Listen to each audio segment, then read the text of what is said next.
de Samuel. En ces jours-là, dans sa fuite, Absalom se retrouva par hasard en face des serviteurs de David. Il montait un mulet, et le mulet s'engagea sous la ramure d'un grand térébinthe.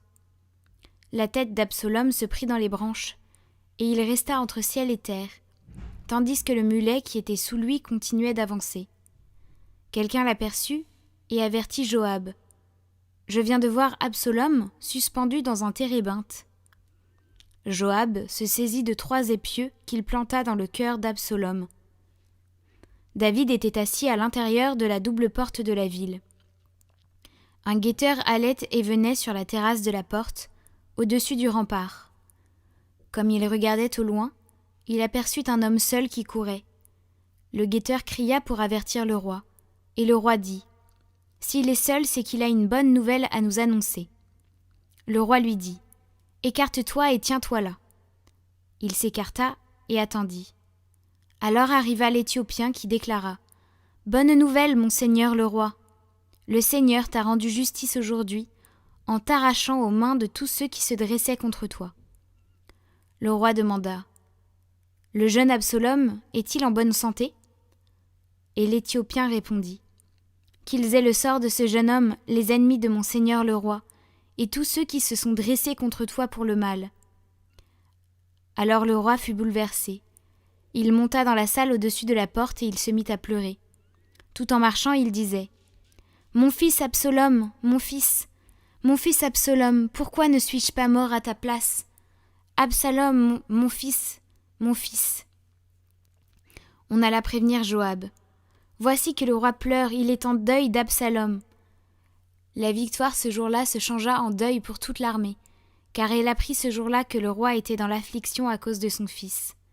Et ce jour-là, l'armée rentra dans la ville à la dérobée, comme se dérobe une armée qui s'est couverte de honte en fuyant durant la bataille.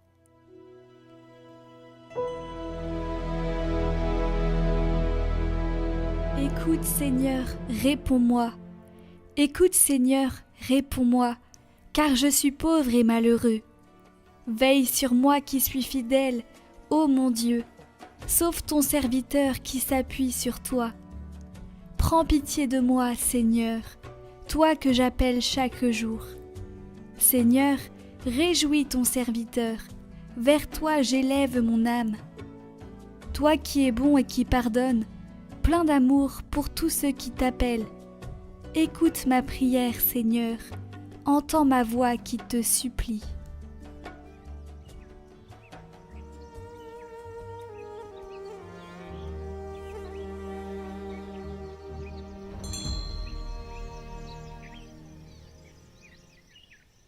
Évangile de Jésus-Christ selon saint Marc. En ce temps-là, Jésus regagna en barque l'autre rive, et une grande foule s'assembla autour de lui. Il était au bord de la mer. Arrive un des chefs de synagogue, nommé Jaïr. Voyant Jésus, il tombe à ses pieds et le supplie instantanément. « Ma fille, encore si jeune, est à la dernière extrémité. Viens lui imposer les mains pour qu'elle soit sauvée et qu'elle vive. » Jésus partit avec lui, et la foule qui le suivait était si nombreuse qu'elle l'écrasait. Or, une femme qui avait des pertes de sang depuis 12 ans, elle avait beaucoup souffert du traitement de nombreux médecins, et elle avait dépensé tous ses biens sans avoir la moindre amélioration, au contraire son état avait plutôt empiré. Cette femme donc, ayant appris ce qu'on disait de Jésus, vint par derrière dans la foule et toucha son vêtement. Elle se disait en effet « Si je parviens à toucher seulement son vêtement, je serai sauvée. » À l'instant, l'hémorragie s'arrêta, et elle ressentit dans son corps qu'elle était guérie de son mal. Aussitôt Jésus se rendit compte qu'une force était sortie de lui. Il se retourna dans la foule et il demandait « Qui a touché mes vêtements ?» Ses disciples lui répondirent « Tu vois bien la foule qui t'écrase, et tu demandes « Qui m'a touché ?» Mais lui regardait tout autour pour voir celle qui avait fait cela. Alors la femme, saisie de crainte et toute tremblante, sachant ce qui lui était arrivé, vint se jeter à ses pieds et lui dit toute la vérité. Jésus lui dit alors « Ma fille, ta foi t'a sauvée. Va en paix et sois guéri de ton mal. » Comme il parlait encore, des gens arrivent de la maison de Jaïr, le chef de synagogue, pour dire à celui-ci : « Ta fille vient de mourir.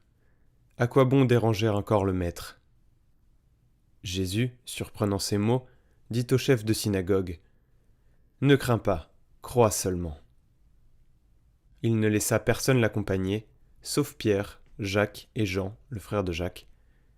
Ils arrivent à la maison du chef de synagogue. Jésus voit l'agitation, et des gens qui pleurent et poussent de grands cris. Il entre et leur dit : « Pourquoi cette agitation et ces pleurs ? L'enfant n'est pas morte, elle dort. » Mais on se moquait de lui. Alors il met tout le monde dehors, prend avec lui le père et la mère de l'enfant et ceux qui étaient avec lui. Puis il pénètre là où reposait l'enfant.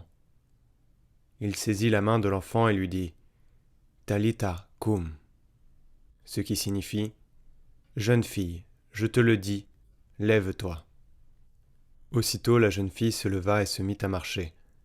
Elle avait en effet 12 ans. Ils furent frappés d'une grande stupeur, et Jésus leur ordonna fermement de ne le faire savoir à personne. Puis il leur dit de la faire manger.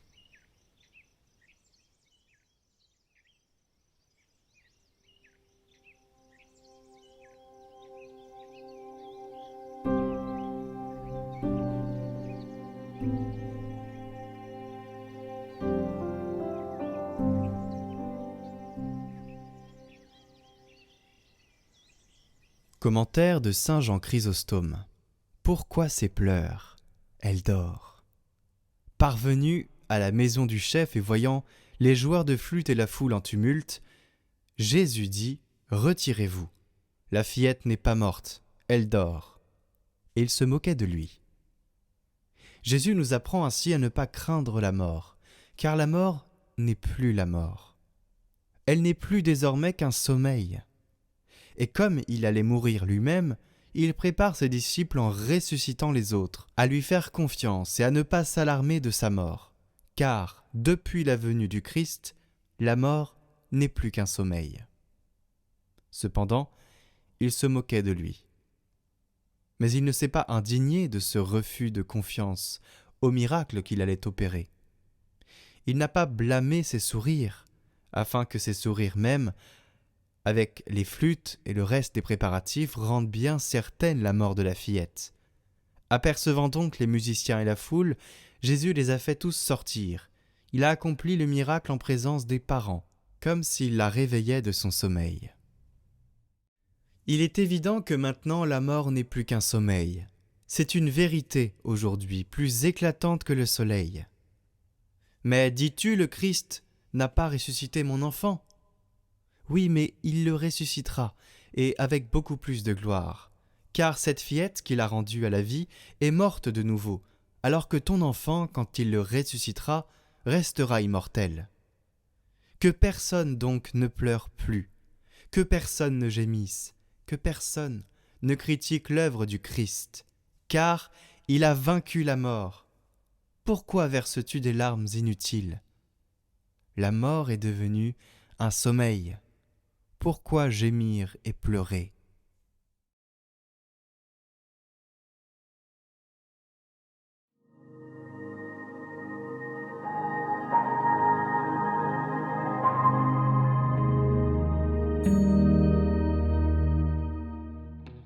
Bonjour à tous, bienvenue dans cette série de 5 vidéos sur la liturgie et plus précisément sur la sacramentalité proposée en partenariat avec Théomouc, le MOOC de la formation chrétienne.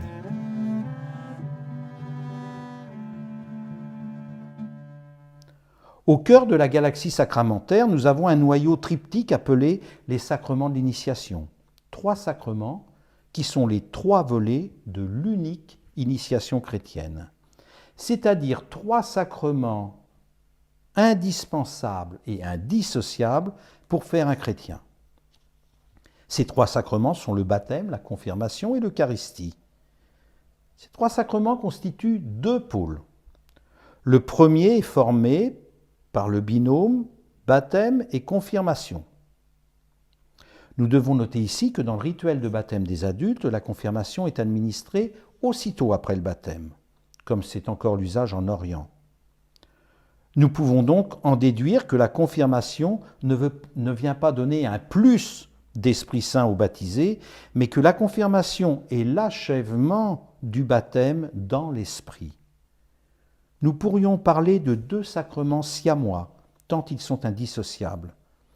Le sacrement de baptême nous purifie de nos péchés et nous donne de vivre de la vie même de Dieu en Église, corps du Christ. Le second pôle est formé par le sacrement de l'Eucharistie. Ce sacrement est réservé aux baptisés confirmés. Il nous donne de grandir dans la foi, dans l'espérance et la charité, c'est-à-dire dans les vertus théologales, qualifiées ainsi car elles nous disposent à vivre en relation avec la Sainte Trinité, c'est-à-dire dans une relation qui sera toujours appelée à grandir. On ne croit jamais trop, on n'espère jamais trop, on n'aime jamais trop. En outre, ce sacrement nous donne la force de vivre les vertus humaines, la force, la prudence, la justice et la tempérance, qui nous font progresser sur la voie de la sainteté. Ce noyau central est donc composé de 2 pôles. Le premier, baptême, confirmation, est administré une seule fois. Le second pôle eucharistique est celui auquel on revient sans cesse durant toute sa vie. Par conséquent, un chrétien est parfaitement chrétien lorsqu'il a reçu ces 3 sacrements. Cependant, il n'a de cesse que de le devenir davantage d'Eucharistie en Eucharistie. On pourrait donc dire que l'initiation chrétienne est une initiation paradoxale puisqu'elle est à la fois parfaite et toujours inachevée. Pour résumer ce noyau paradoxal, 3 sacrements, 2 pôles, une seule initiation. Autour de ces 3 sacrements qui constituent le cœur nucléaire du septénaire, nous trouvons 4 sacrements satellites répartis en 2 groupes. 2 sacrements que nous appellerons pour la vie de l'Église. Le mariage, ce sacrement, pas comme les autres, pour reprendre l'expression chère à Louis-Marie Chauvet, fut le dernier à intégrer la liste des 7 sacrements, et c'est là encore le Concile de Trente qui le consacrera officiellement en tant que sacrement conférant la grâce.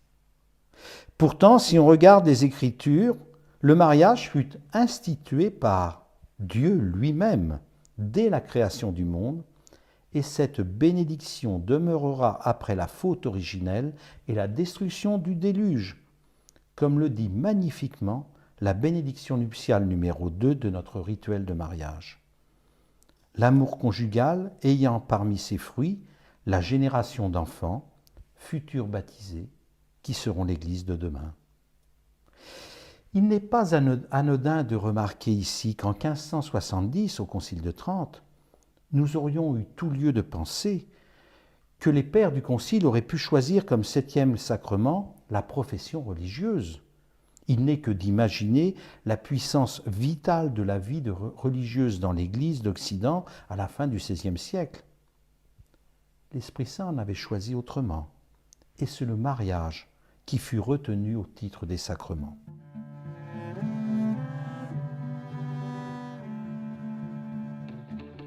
On se retrouve demain pour la suite. Cette formation vous a plu ? Découvrez la formation entière sur la liturgie, ainsi que bien d'autres formations sur le site de Théomouc en lien en description. Retrouvez le chant du jour en lien en haut à droite et dans la description.